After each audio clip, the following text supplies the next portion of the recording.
आपके घर के हिसाब से आपको कौन सा इन्वर्टर लेना चाहिए, कितनी सोलर पैनल लगेंगी, कितनी बैटरी लगेगी और इसमें कितना खर्चा होगा, इन सभी के ऊपर हम आज डिटेल में आपको बताने वाले हैं। तो हमने टोटल 3 प्लान इसके अंदर बनाए हैं। एक नॉर्मल फैमिली जो कि 1 BHK में रहती है, जहां पर कोई भी हैवी लोड नहीं है, तो उनके लिए हमने एक 1 किलोवाट का सेटअप बनाया है।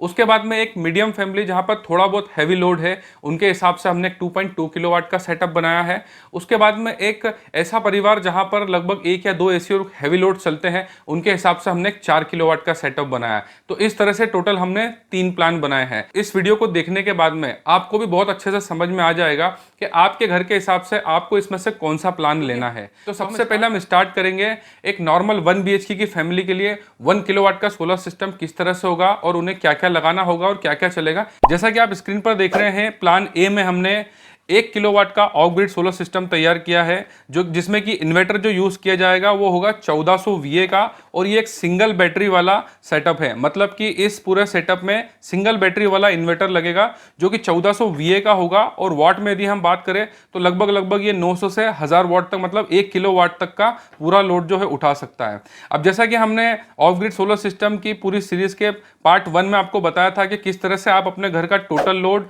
और एवरेज जो मिनिमम लोड जो रनिंग लोड होता है, वो दोनों के बारे में आपको पता होना चाहिए। तो आप सबसे पहले लिस्ट में देखेंगे हमने ऊपर जो बनाया है टोटल लोड कैलकुलेशन, मतलब कि एक 1 BHK का घर, उसके अंदर नॉर्मली कितने इलेक्ट्रॉनिक के उपकरण होते हैं, उन सभी की पूरी लिस्ट है। इस लिस्ट में आप देख सकते हैं कि जैसे हमने उदाहरण के लिए लिया है कि इस घर में आप 4 LED बल्ब का यूज कर रहे हैं। इसके अलावा जो LED ट्यूबलाइट्स होती हैं वो 2 हैं। यहाँ पर 2 फैन भी हमने लिया है, एक फ्रिज लिया है, इसके बाद में एक LCD TV लिया है, मोबाइल के 2 चार्जर लिए हैं, घर में एक मिक्सर भी हो सकता है और एक आधा HP का वाटर पंप भी हो सकता है। तो घरों में जो पानी की टंकियां होती है उसको भरने के लिए मिनिमम ½ HP का पंप तो हर घर में मिलता ही है। तो इस तरह से इस 1 किलोवाट के प्लान में टोटल लोड जो आया है वो 1508 वाट आया है। अब देखिए, इसमें घबराने की जरूरत बिल्कुल भी नहीं है कि ये 1 किलोवाट का प्लान है और टोटल लोड 1508 वाट हो रहा है, क्योंकि कभी भी हम अपने घर के सभी विद्युत उपकरण को एक साथ इस्तेमाल नहीं करते हैं।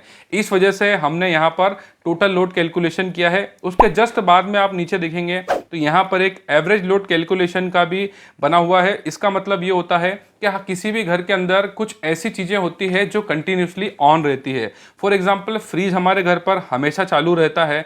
अगर घर में 3-4 लोग रहते हैं तो किसी ना किसी एक पर्सन का मोबाइल चार्जर आपको हमेशा घर में चालू ही मिलता है, या कोई ना कोई फोन चार्ज होता हुआ मिलता है। इसके अलावा आप घर में कोई रहेगा तो कम से कम एक फैन तो आपका चलेगा ही, और इसके अलावा 1 या 2 LED बल्ब या LED ट्यूबलाइट हो सकती है। तो इस घर का हमने एक एवरेज लोड निकाला है, मतलब कि जो मिनिमम रनिंग लोड होगा, जो कंटिन्यूसली चालू रहता है, वो हो रहा है इस घर का 280 वाट का। तो इस तरह से हमने टोटल लोड निकाला कि हमारे घर पर मैक्सिमम कितना लोड जा सकता है, और उसके बाद में हमारा एक रनिंग लोड निकाला, जिससे कि हमें यह पता चलता है कि कंटिन्यूसली हमारा लोड कितना इस्तेमाल में आता है। उस हिसाब से ही हमें ऑफ ग्रिड सोलर सिस्टम लगाना होता है। अब हम बात करेंगे कि इसके लिए हमें कौन सा इन्वर्टर और कौन सी सोलर पैनल और कौन सी बैटरी लगाना होगी। तो इसमें सबसे पहले हम UTL gamma plus 1650 MPPT solar inverter ले रहे हैं, जो कि 1400 VA का होता है। ये 12 वोल्ट का होता है, इसलिए इसके अंदर एक सिंगल ट्यूबलर बैटरी लगती है।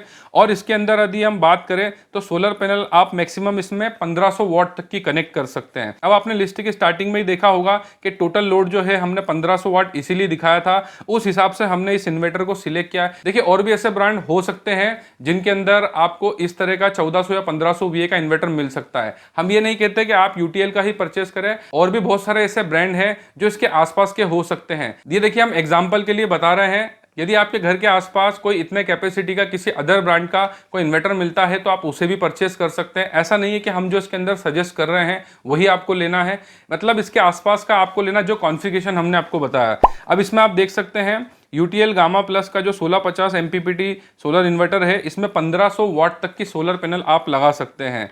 मतलब कि यदि 500 वाट की आप 3 लगा सकते हैं, या फिर आप इसके अंदर 600 से 700 वाट की 2 सोलर पैनल लगा सकते हैं। इसके अंदर आपको एक 200 AH की बैटरी लेना पड़ेगी। तो इस तरह से ये हमारा 1 किलोवाट का एक 1400 VA के इन्वर्टर के साथ में हमारा एक सेटअप तैयार होगा। और क्योंकि ये इन्वर्टर लेड एसिड के साथ में लिथियम बैटरी और लिथियम फॉस्फेट बैटरी सभी को सपोर्ट करता है, इसलिए इन्वर्टर काफी अच्छा है। और स्पेशली ऑब्वियसली इस इन्वर्टर को सिलेक्ट करने का रीजन यही है कि ये जो यूटीएल का 1650 गामा जो इन्वर्टर है, इसके अंदर आपके lead acid battery, lithium battery और लिथियम फॉस्फेट बैटरी, तीनों ही बैटरी सपोर्टेड है। अब देखिए यहाँ पर जो मैं प्राइस आपको इसका बता रहा हूँ, ये मैंने ऑनलाइन रिसर्च किया है, उससे निकाला है, और मार्केट में भी लगभग आपको इसके आसपास ही मिलेगा। अगर ऑफलाइन मार्केट से आप लेने जाएंगे तो हो सकता है थोड़ा सस्ता मिले, इसलिए मैंने यहाँ पर मेंशन किया है कि जो प्राइस है ये अप्रोक्सीमेटली मतलब अनुमानित प्राइस है।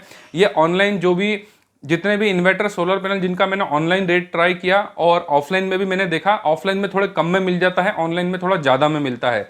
तो ये अप्रॉक्सीमेटली प्राइस है, आपको ऐसा नहीं सोचना है कि एक फिक्स्ड प्राइस है, हो सकता है इससे कम में आपको मिल जाए, पर ओवरऑल जो प्राइस होगा इसके आसपास ही होगा, 5-10 हज़ार का अंदर इसमें आ सकता है। देखिए इन्वर्टर का जो प्राइस है लगभग 14,000 का है, सोलर पैनल लगभग 20 से 21,000 रुपये की आएंगी, बैटरी क्योंकि 15 से 18,000 रुपये की आती है 200 एच की, आप ब्रांड कोई सा भी ले सकते हैं, प्राइस उसके हिसाब से डिसाइड होगा। तो मैं यहां पर मान के चलता हूं कि एक ट्यूबलर बैटरी 200 एच की लगभग 16,000 के आसपास आएगी।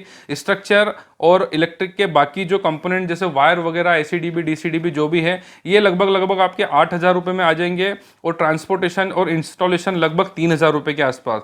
तो इस तरह से लगभग आपको 1 किलोवाट का ऑफ ग्रिड का सोलर सिस्टम लगभग 60 से 62,000 रुपये का मिलेगा। हो सकता है आपके एरिया में कुछ इसमें से सामान जो है आपको सस्ते में मिल जाए, तो ये 50-55 तक भी आ सकता है। इसलिए मैंने यहाँ पर जो प्राइस आपको बताया है ये फिक्स्ड नहीं है, ये आपके एरिया के हिसाब से कम हो सकता है, ज्यादा तो नहीं मिलेगा, ये बात तो कंफर्म है, इससे कम में ही मिल जाएगा। अब हम यहाँ पर बात करेंगे हमारे प्लान बी को लेकर के, जो कि एक लगभग 2 या 3 BH के घर के ऊपर हमने सेटअप बनाया है, जिसका कि टोटल लोड जो है लगभग 2.2 मतलब ये 2.25 किलोवाट का प्लान है। और ये इसके अंदर जो हम इन्वर्टर लगा रहे हैं ये डबल बैटरी का है। इसमें जो इन्वर्टर हम यूज़ कर रहे हैं ये 3000 VA का है और 24 वोल्ट का इन्वर्टर है, इसलिए इसके अंदर 2 बैटरी लगाई जाएंगी। अब इसके ऊपर भी आप सबसे पहले देखेंगे हमने टोटल लोड कैलकुलेशन के हिसाब से यहाँ पर एक लिस्ट बनाया है। जैसे कि अगर कोई घर है जो कि 2 BHK या 3 BHK है, तो उसके अंदर हम मान लेते हैं कि वहाँ पर LED बल्ब लगभग 4 के आसपास यूज़ हो रहे होंगे, LED ट्यूबलाइट लगभग 3 इस्तेमाल हो रही होंगी। हो सकता है अगर ये 2 BHK है तो इसके अंदर 2 फैन होंगे, अगर 3 BHK होंगे तो 3 फैन होंगे। एक फ्रिज हम मान लेते हैं, यहाँ पर हमने यहाँ पर एक LCD को भी लिया है। उसके बाद में मोबाइल के लगभग 3 चार्जरों का लोड हमने जोड़ा है। मिक्सर हमने यहाँ पर लिया है और यहाँ पर हमने एक 1 HP का मोटर भी लिया है। पिछले वाले 1 किलोवाट के प्लान में हमने हाफ HP का मोटर लिया था, प्लान बी के अंदर हमने यहाँ पर 1 HP का मोटर लिया है। इसके अलावा हमने यहाँ पर 1.5 टन के एक AC को भी लिस्ट में शामिल किया है। इसको मिला दे तो अगर टोटल लोड यहाँ पर देखा जाए तो लगभग ये 3522 वाट का हो रहा है, मतलब 3,500 वाट का हो रहा है। और अगर AC को हम हटा देते हैं तो लगभग 2000 वाट का हो रहा है। और हमारा जो इन्वर्टर है वो 3000 VA का है, मतलब लगभग ये 2.2 किलोवाट का इन्वर्टर इसके अंदर हमने सिलेक्ट किया है। अब इसके अंदर अगर हम एवरेज लोड की बात करें तो ये मान लेते हैं कि एक 2 BHK या 3 BHK घर में भी लगभग 3 से 4 बल्ब लगभग घर में चालू ही रहते होंगे, या LED ट्यूबलाइट चालू रहती होंगी। कम से कम 1 या 2 फैन यहाँ पर कंटिन्यूसली यूज होंगे, एक फ्रिज तो कंटिन्यू चालू रहेगा। और अगर 2 BHK या 3 BHK का घर है तो मान सकते हैं कि 1 या 2 चार्जर ऐसे भी हो सकते हैं जो कंटिन्यूसली चालू रहते होंगे। तो इस तरह से इस घर का जो मिनिमम रनिंग लोड हमने निकाला है वो 440 वाट का है। अब यहाँ पर हम जो इन्वर्टर यूज कर रहे हैं वो भी यूटीएल का ही gamma plus 3400 MPPT solar inverter है। इसके अलावा देखिए और भी बहुत सारे ब्रांड हैं जिसमें इस 3000 VA या 3500 VA तक का इन्वर्टर आपको अदर ब्रांड में भी मिल जाता है। हम ऐसा नहीं कह रहे कि आप यूटीएल के ही इन्वर्टर को परचेस कीजिए, इसके अलावा एप्ट्रॉन भी आता है, इसके अलावा ईस्टमैन भी है, इसके अलावा स्मार्टन भी है, माइक्रोटेक है, बहुत सारे ऐसी कंपनियां हैं जिनके इन्वर्टर्स मार्केट्स में अवेलेबल हैं। हम जस्ट यहां पर एक एग्जांपल के लिए आपको बता रहे हैं, बाकी आपकी मर्जी, आप अपने एरिया में इस कॉन्फ़िगरेशन का अदर ब्रांड का भी इन्वर्टर सर्च कर सकते हैं। तो अब हम बात करेंगे यहाँ पर, क्योंकि यूटीएल गामा का जो 3400 प्लस इन्वर्टर है इसके अंदर आपको सोलर पैनल जो आप लगा सकते हैं वो टोटल 3000 वाट तक की, मतलब 3 किलोवाट तक की सोलर पैनल आप इसके अंदर कनेक्ट कर सकते हैं। अब इसमें यहाँ पर देखिए हमने बताया है ऑप्शनली कि या तो आप 590 वाट की 4 सोलर पैनल लगाइए, या फिर आप 500 वाट की टोटल 6 पैनल भी लगा सकते हैं, या फिर आप 685 वाट की 4 पैनल लगा सकते हैं। इन्वर्टर जितने ज़्यादा वोल्ट का होता है, मतलब उसके अंदर 2, 3, 4 बैटरी का इन्वर्टर होता है, जितने ज़्यादा वोल्ट का इन्वर्टर होता है वो उतने ज़्यादा लोड की कैपेसिटी उतने कम एज की बैटरी में उठा सकता है। जो कि हमने इस ऑफ ग्रिड सोलर सिस्टम की सीरीज 1 के वीडियो में आपको जो लोड कैलकुलेशन करना बताया था, उसमें हमने आपको बताया था कि कभी भी कोई इन्वर्टर जो जितने ज़्यादा वोल्ट का होगा उतने ज़्यादा लोड को भी उठा सकता है और उतने कम एज की बैटरी पर वो ज़्यादा से ज़्यादा करंट बनाता है। इसलिए ये बात का ध्यान रखिएगा, सिंगल बैटरी वाला इन्वर्टर जो होता है उसके उसकी बैटरी जल्दी डाउन होती है। और 2 बैटरी वाला या 4 बैटरी वाला जो इन्वर्टर होता है उसका बैकअप ज़्यादा होता है, क्योंकि उसके पास ज़्यादा वोल्ट होते हैं। आप ये सोचिए, एक 12 वोल्ट जो डीसी करंट है उसको 230 240 बनाने के लिए इन्वर्टर को कितना ज़्यादा प्रोसेस करना होता होगा, जिसमें कितना ज़्यादा पावर लॉस होता होगा। इसलिए इस बात का हमेशा ध्यान रखना है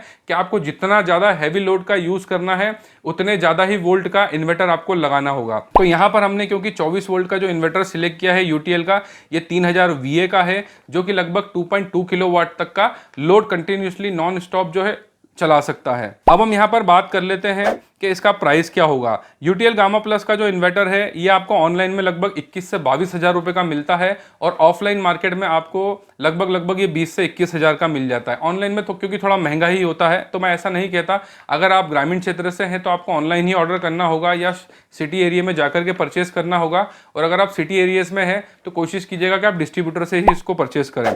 अब देखिए यहाँ पर इन्वर्टर का प्राइस हमने मान लिया लगभग 20-21 हज़ार रुपये। सोलर पैनल का हम मान लेते हैं कि लगभग हमें जो 4 सोलर पैनल या 6 सोलर पैनल जो भी हम लगा रहे हैं वो लगभग हमें 40-42 हज़ार के आसपास पड़ेगी।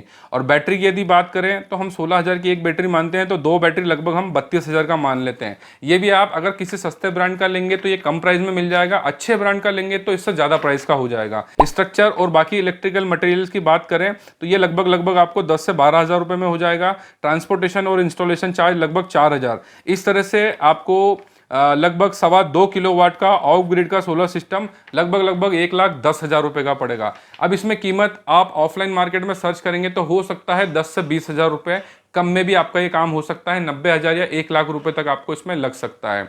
तो इस तरह से हमने यहाँ पर जो बी प्लान बताया वो 2.2 किलोवाट के हिसाब से बताया। अब यहाँ पर हम प्लान सी के बारे में बात करेंगे, जो कि 4 किलोवाट का सेटअप है। एक ऐसा घर जो कि 3 या 4 BH का हो सकता है, उस घर के अंदर लगभग 1 या 2 AC भी हो सकते हैं, एक मान सकते हैं कि एक 2 व्हीलर व्हीकल भी हो सकता है, गीजर भी हो सकता है। तो इसलिए अब हम प्लान सी के ऊपर बात करेंगे। अब 4 किलोवाट के इस ऑफ ग्रिड सोलर सेटअप के अंदर आप देख सकते हैं, सबसे पहले हमने यहाँ पर टोटल लोड कैलकुलेशन किया है, जिसके अंदर हमने यहाँ पर माना कि हो सकता है इस घर में लगभग 4 LED बल्ब हो सकते हैं, 4 LED ट्यूबलाइट्स हो सकती हैं, लगभग 3 फैन हो सकते हैं, एक फ्रिज होगा।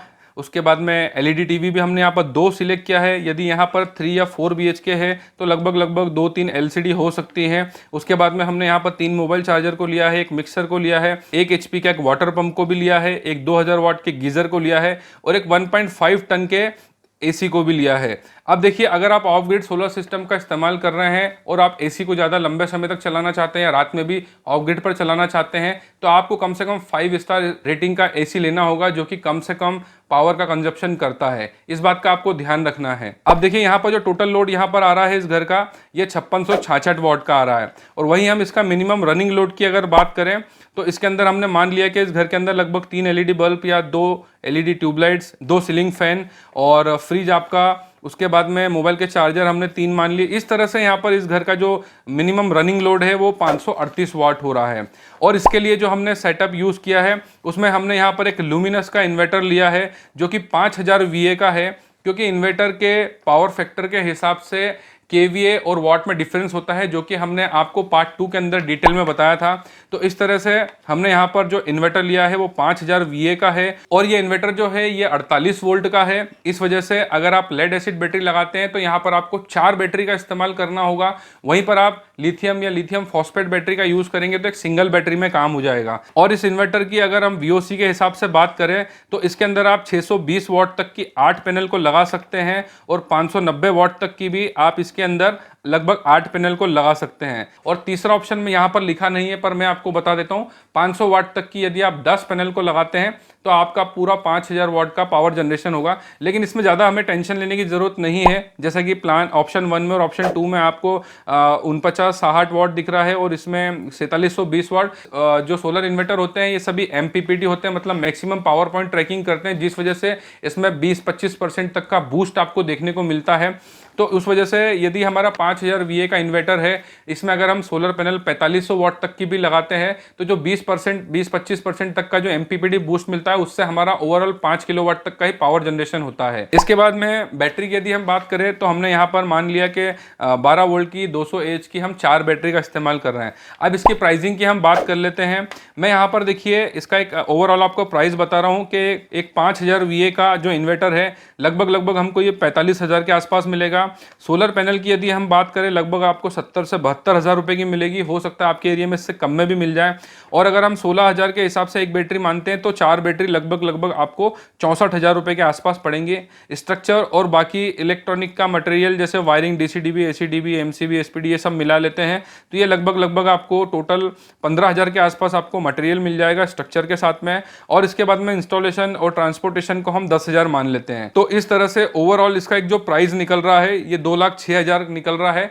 हो सकता है ऑफलाइन मार्केट में ये सभी सामान आपको 1,80,000 रुपये, 1,90,000 रुपये के आसपास मिल जाएगा। जो मैंने प्राइस आपको बताया है ये ऑनलाइन सर्च किया है, इसलिए प्राइस में डिफरेंस आ सकता है। अब देखिए मैंने जो आपको 3 प्लान यहाँ पर बताए हैं उसमें से आपके घर के हिसाब से कौन सा प्लान सूटेबल है, आप उसके हिसाब से इनमें से कोई भी प्लान सिलेक्ट कर सकते हैं। अब यहाँ पर 2 सवाल उठ करके सामने आते हैं। कुछ ऐसे विद्युत उपभोक्ता होंगे जिनके यहाँ पर बिजली कनेक्शन नहीं है, वो पूरी तरह से ऑफ ग्रिड कनेक्शन का इस्तेमाल करना चाहते हैं। तो उनके मन में आएगा कि हम 24 घंटे बिजली किस तरह से इस्तेमाल कर सकते हैं। और बहुत से लोग ऐसे भी होंगे जिनके मन में यह सवाल आएगा कि हम इस ऑफ ग्रिड सोलर सिस्टम के साथ में क्या बिजली कनेक्शन भी इस्तेमाल कर सकते हैं। तो इन दोनों के ही ऊपर बात करेंगे।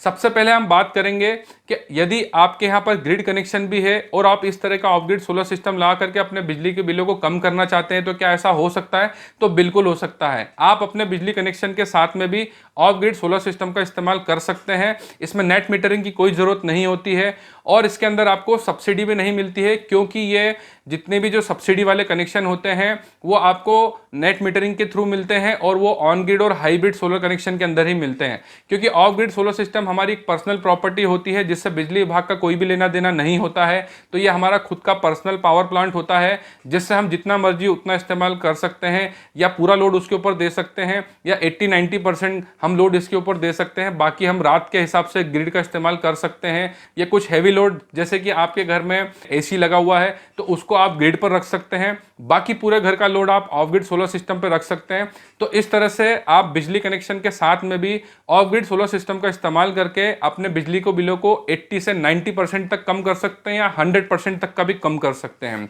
वहीं पर अब हम दूसरे सवाल के ऊपर बात करेंगे कि अगर हम सिर्फ ऑफ ग्रिड सोलर सिस्टम के ऊपर डिपेंडेंट है और हमारे यहाँ पर बिजली कनेक्शन नहीं है तो क्या हम रात में भी बिना किसी रुकावट के बिजली इस्तेमाल कर सकते हैं, और किस तरह से कर सकते हैं उसके बारे में भी बात कर लेते हैं।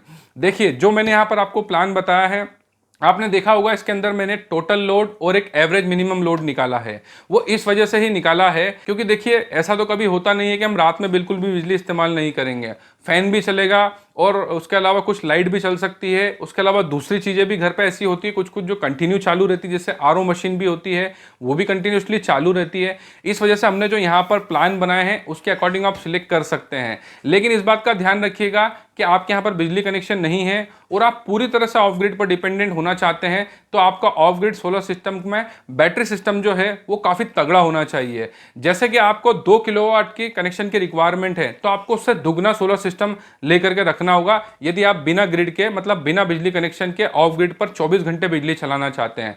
ऐसा ही यदि आपके पूरे घर का लोड 3 किलोवाट का है और आप 24 घंटे बिना ग्रिड के इस्तेमाल करना चाहते हैं तो आपको कम से कम 5 से 6 किलोवाट तक का सोलर सिस्टम लगाना होगा और मिनिमम 48 वोल्ट का आपका इन्वर्टर होना चाहिए।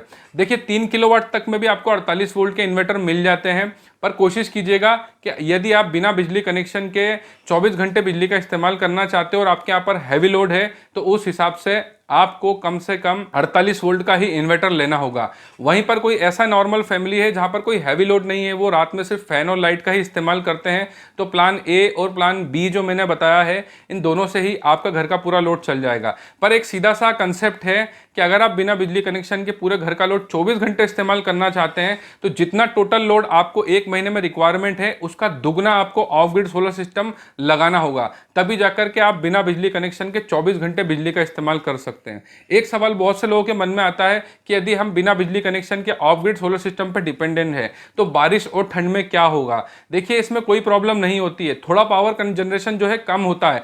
आज के टाइम में जितनी भी सोलर पैनल आती हैं वो ऐसा जरूरी नहीं है कि सनलाइट में ही बिजली बनाते हैं, वो नॉर्मल लाइट में क्लाउडी वेदर में भी पावर जनरेशन करते हैं, पर वहां पर उसकी एफिशिएंसी कम हो जाती है। जहां वो 100% बिजली बनाते थे सनलाइट में, तो वो क्लाउडी वेदर में या रेनी सीजन में लगभग वो 40 to 60% तक का एनर्जी जनरेशन करते हैं। इसीलिए मैंने आपको कहा कि आप बिना बिजली कनेक्शन के यदि पूरे घर का लोड 24 घंटे चलाना चाहते हैं तो आपको जितने लोड की रिक्वायरमेंट है उससे 2 गुना आपको ऑफ ग्रिड सोलर सिस्टम लगाना होगा, तभी आप 24 घंटे बिजली का इस्तेमाल कर सकते हैं सोलर पर डिपेंड होकर के। यदि आपका टोटल लोड महीने का 2 से 3 किलोवाट तक जाता है और इतनी ही कैपेसिटी आप ऑफ ग्रिड सोलर सिस्टम रखेंगे तो रात में तो आपको दिक्कत आएगी। इस वजह से आपको यदि 2 किलोवाट के लोड आपका मंथली आपको चलाना है तो कम से कम 4 किलोवाट तक का सोलर सिस्टम लगाइए। वहीं पर आपका मंथली लोड 3 किलोवाट तक का है तो आपको कम से कम 5 से 6 किलोवाट तक का ऑफ ग्रिड सोलर सिस्टम लगाना होगा। उसी कंडीशन में आप बिना बिजली कनेक्शन के 24 घंटे बिजली चला सकते हैं। तब बारिश के मौसम में और ठंड के मौसम में इसका पावर जनरेशन थोड़ा कम होता है, लेकिन आपका ऑफ ग्रिड सोलर सिस्टम आपके यूजर्स से डबल कैपेसिटी का है तो आपको बारिश में और ठंड में भी किसी भी तरह से कोई समस्या नहीं आने वाली है। तो जितने भी ऐसे व्यूअर्स जो हमसे बहुत टाइम से क्वेश्चन कर रहे थे कि हमारे घर के हिसाब से कौन सा सोलर सिस्टम हमें लगाना है, कौन सी बैटरी लगाना है, आज के इस प्लान में हमने आपको बता दिया। अगर कोई ऐसा यूजर है इन प्लान के अलावा इससे कहीं ज्यादा हैवी लोड अगर उनको यूज करना है तो इसमें आपको कैपेसिटी बढ़ा देनी है, क्योंकि हमने यहाँ पर 4 किलोवाट तक का बताया है। यदि आपके घर पे 6 किलोवाट या 8 किलोवाट तक का लोड की रिक्वायरमेंट है तो इसमें आप इन्वर्टर का साइज और बैटरी का साइज बढ़ा सकते हैं। सोलर पैनल का साइज भी उसमें इन्वर्टर के अकॉर्डिंग बढ़ जाएगा। जहां पर यदि हमने 5000 VA का इन्वर्टर लिया जो कि 4 किलोवाट तक के लोड का कैपेसिटी को कंज्यूम कर सकता है, वहीं पर आपको यदि 6 किलोवाट 8 किलोवाट तक का यूज करना है तो फिर इन्वर्टर भी आपको 6000 VA से लेकर के 8 से 9000 VA तक का इन्वर्टर लेना होगा, तब जाकर के आप 7-8 किलोवाट तक का लोड उसके ऊपर चला सकते हैं। और उसके अंदर इन्वर्टर फिर आपको लगभग 6 बैटरी या 8 बैटरी का लेना होगा। उस कंडीशन में ही आप 3-4 ऐसी कोई हैवी लोड का इस्तेमाल बिना बिजली कनेक्शन के कर सकते हैं। अब एक क्वेश्चन और सबके मन में आएगा कि सोलर पैनल कौन सी ब्रांड की होना चाहिए। आप सोलर पैनल किसी भी ब्रांड के ले सकते हैं, चाहे वारी हो, चाहे यूटीएल हो, चाहे लुमिनस हो, चाहे टाटा हो, चाहे अडानी हो, आप सोलर पैनल किसी भी ब्रांड की ले सकते हैं। मैंने अपने एक्सपीरियंस के हिसाब से इसके अंदर आपको कुछ इन्वर्टर्स के बारे में बताया। इसके अलावा और भी बहुत से ऐसी ब्रांड के इन्वर्टर्स हैं जो हो सकता है इनसे ज़्यादा अच्छे भी हो सकते हैं। तो इसलिए मैं बहुत से जो सिलेक्टेड इन्वर्टर्स और बैटरी हैं उन सभी की लिंक इस वीडियो के डिस्क्रिप्शन में दे रहा हूं। आप चाहे तो ऑनलाइन परचेज भी कर सकते हैं या अपने लोकल मार्केट में भी उनको सर्च कर सकते हैं, ऑनलाइन से थोड़े कम रेट में ही मिल जाएंगे। पर आप ग्रामीण क्षेत्र में रहते हैं, आपको ये आपके ग्रामीण क्षेत्र में नहीं मिल रहे हैं तो आप ऑनलाइन ऑर्डर कर सकते हैं इन सभी प्रोडक्ट की। और जितने भी जो बेस्ट इन्वर्टर और बैटरी और सोलर पैनल है उन सभी की लिंक मैं इस वीडियो के डिस्क्रिप्शन में शेयर कर रहा हूं, आप उसे ऑनलाइन ऑर्डर भी कर सकते हैं। और पार्ट 6 के अंदर हम ऑफ ग्रिड सोलर सिस्टम से रिलेटेड सारी ही बातें आपको बताएंगे, किस तरह से आपको इसका मेंटेनेंस करना है, किस तरह से आपको इसके प्रिकॉशंस मतलब सावधानी रखनी है, किन बातों का आपको ध्यान रखना है, और इसके अलावा इसकी वायरिंग प्रॉपर्ली किस तरह से होती है, ऑफ ग्रिड सोलर सिस्टम में किन किन चीजों का ध्यान रखना होता है, और इन सभी पॉइंट्स को हम इस वीडियो सीरीज के पार्ट 6 में आपको बताएंगे। और ये पूरा पार्ट 6 देखने के बाद में आप ऑफ ग्रिड सोलर सिस्टम के पूरी तरह से एक्सपर्ट हो जाएंगे। इसका मेंटेनेंस किस तरह से करना है, इसमें क्या सावधानी रखना है, और किस तरह आप बिजली विभाग की मनमानियों से और हजारों लाखों रुपए के बिजली के बिल से बच सकते हैं। क्योंकि जितने भी जो सब्सिडी वाले कनेक्शन होते हैं उनके अंदर नेट मीटरिंग होती है, उनके अंदर एक बहुत बड़ा इशू होता है कि बहुत सी बार हमारा सोलर सिस्टम 500 यूनिट बना रहा होता है तो नेट मीटर 300, 350 या 400 यूनिट बताता है। इसमें भी एक बहुत बड़ी दिक्कत होती है। अगर आप ऑन ग्रिड या हाइब्रिड सोलर सिस्टम लगाते हैं तो नेट मीटरिंग की वजह से बिजली विभाग की मनमानी चलती है, जिस वजह से आपको सोलर का सही बेनिफिट नहीं मिल पाता है, जिसके लिए आपको ऑफ ग्रिड सोलर सिस्टम का इस्तेमाल करना चाहिए। बाकी आपकी मर्जी, आपके पैसे हैं, आपका डिसीजन है। आप ऑन ग्रिड सोलर सिस्टम लगाना चाहते हैं, हाइब्रिड सोलर सिस्टम लगाना चाहते हैं, वो आपकी मर्जी है। हम इसका विरोध नहीं करते हैं, क्योंकि देखिए सोलर सिस्टम ऑन ग्रिड हो, हाइब्रिड हो या फिर ऑफ ग्रिड हो, बेनिफिट तो तीनों ही देते हैं, लेकिन तीनों का बेनिफिट का तरीका भी अलग अलग होता है। अब ये आपके ऊपर डिपेंड करता है कि आप इसमें से कौन सा सोलर सिस्टम लगाना चाहते हैं। क्योंकि पिछले लगभग 6 से 8 महीनों के अंदर हमने सोलर के लगभग सभी टॉपिक्स के ऊपर बहुत ही महत्वपूर्ण वीडियो बताई है, जिनके अंदर हमने ऐसी जानकारी दी है जो कि पूरे इंटरनेट पर यूट्यूब आपको देखने को नहीं मिलेगी। क्योंकि ज़्यादातर आपने जितनी भी जो सोलर की वीडियो देखी होंगी वो ऑन ग्रिड या हाइब्रिड की और सब्सिडी के ऊपर बात करने वाली वीडियो देखी होंगी, या किसी न किसी पर्टिकुलर ब्रांड के प्रमोशन की वीडियो देखी होंगे। और देखिए, इस वीडियो में मैंने जितने भी आपको इन्वर्टर या प्रोडक्ट के बारे में बताया, जरूरी नहीं आपको ऐसा ही लेना है। मैंने एक बेसिक प्लान आपको बताया, आप अदर ब्रांड में भी इस कॉन्फ़िगरेशन का इन्वर्टर लगा सकते हैं। तो ये आपके ऊपर डिपेंड करता है कि आप किस ब्रांड का लगाना चाहते हैं। लेकिन ओवरऑल जो क्राइटेरिया होता है 1 किलोवाट का, 2.25 किलोवाट का, 4 किलोवाट का ऑफ ग्रिड कनेक्शन का, वो मैंने आपको आप पर बताया है। आप जिस चाहे उस ब्रांड का अपने लोकल एरिया से परचेस कर सकते हैं। आपके आसपास कोई ऐसा डिस्ट्रीब्यूटर या शॉपकीपर है जिनसे अगर आप इस तरह की कोई प्रोडक्ट परचेस करते हैं तो सर्विस वारंटी और सपोर्ट आपको वहां से मिलता है, तो आप वहां से परचेस कीजिएगा। ये आपके ऊपर डिपेंड करता है। और पार्ट 6 में बचे हुए आपके सारे ही डाउट्स क्लियर हो जाएंगे और आप खुद एक ऑफ ग्रिड सोलर सिस्टम के एक्सपर्ट बन जाएंगे।